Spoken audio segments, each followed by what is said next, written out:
Hi, my name is Mr. Woodward, and this is another how-to video from the ECI ESL Garage, saving you money in 24 different languages. Now, this is about nuts and bolts. Nuts and bolts hold a car together, and the difference between a nut and a bolt is that the bolt has threads on the outside, and the nut has threads on the inside, okay? And in order to tighten it up, you always go righty-tighty. You turn it right-handed. And if you're loosening it, you do lefty-loosey. So righty-tighty, lefty-loosey, okay? Now, these bolts this is a bolt, has a head, stem, and threads, and they come in the sizes of the head, metric or imperial. But we're not talking about this today. We're talking about TNB, turning nuts and bolts. Okay, so we know what a bolt is and a nut. And they say there is approximately 40,000 or more bolts and nuts that hold a car together. Okay, now the first wrench that we're going to do, and why do we use tools? Because it makes our job easier, keeps our hands clean, and we can get more mechanical advantage to when we're tightening and loosening nuts and bolts. Now the first thing I'm going to talk about is a ratchet. Now this is a 1/4 inch drive ratchet because this is a 1/4 inch, and I can turn it one way to go left or the other way to right, which to be tightened. Now right here is a socket. It always attaches to the ratchet. So this is a 1/4 inch drive ratchet with a socket. Now you use this for bolts and nuts that are below about a 1/4 inch or smaller. Then the next one is a deep socket. When you have to go over things, you use a deep socket, okay? And that's a 1/4 inch. Now there's two other drives that are commonly used, a 3/8 and a 3/8 socket for bolts that are bigger than 3/8 of an inch, which is approximately 10 millimeters. And over, you're going to be using something like that until you get to a 1/2 inch. Again, there's a short socket and a deep socket. Now this is a 1/2 inch drive. This is for bolts and nut heads bigger than a 1/2 inch, usually 9/16. And there's another deep socket that it goes on and it pulls off. And if I want to do it righty-tighty and lefty-loosey. Okay? And those are the sockets. So sockets are to turn nuts and bolts. Okay? There's another way we use this nuts and bolts. This is the most common. It's called a combination wrench. And the reason it is called a combination wrench, it has an open end and a closed end.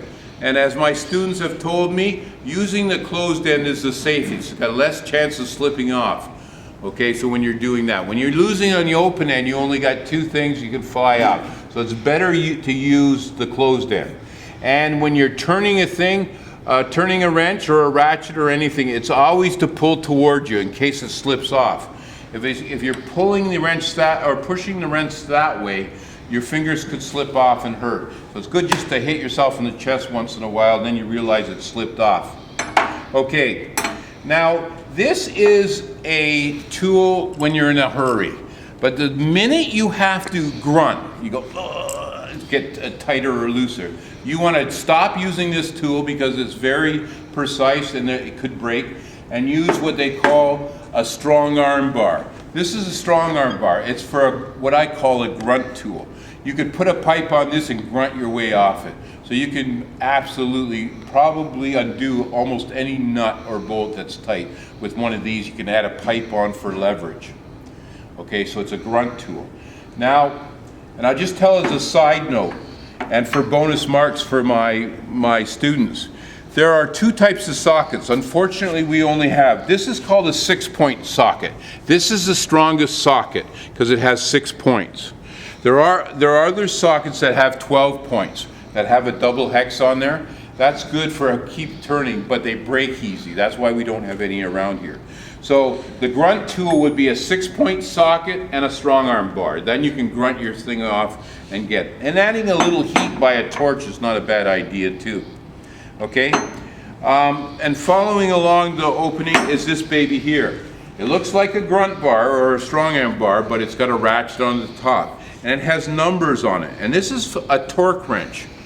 If you have to tighten to a specific hardness, that means 70 foot-pounds like a wheel nut, where you need the pressure to be even, you got to use one of these things. And the way you use it is you turn the dial to the number of foot-pounds, then you lock it, and then when you get to it, it clicks. Some people call this a clicker wrench, but it's more commonly known as a torque wrench. Now, right for the last little bit, we've done ratchets, they're sockets, we've done combination wrenches and sizes. They even get to this small here, okay? That'd be a combination. And that would be equivalent to a 1/4-inch drive socket or something like that. And what to get away when you're using, so if you're around an obstruction and I'm using my ratchet and I have an obstruction and I can't get around with a socket, okay? So say there's something here like Abdullah's hand or something like that, okay? And I want to move it out. I have different, these are called extensions because they extend the socket past a place that's an obstruction so you can move it out here. So these are called extensions. Okay, and then if something was there, I would be able to get it. So the last point is extensions. And they come in various drives. This one's a 1/2-inch drive because the distance between here is 1/2 inch. And they also come in 3/8 and a 1/4-inch drive. Okay, I couldn't find the 3-inch, the 1/4-inch drive ratchet. So those are the basic tools that we use in the shop to turn nuts and bolts. We usually have a set of ratchets, combination wrenches, a couple strong arm bars so we can run away, and then a finesse tool so we'll know the actual pressure. Okay? So this is, my name's Mr. Woodward. Today is March 11th, and I just showed you the basic tools, at least 6 or 8 of them, that are going to turn nuts and bolts. Thank you for watching, and you'll see this video in 24 different languages.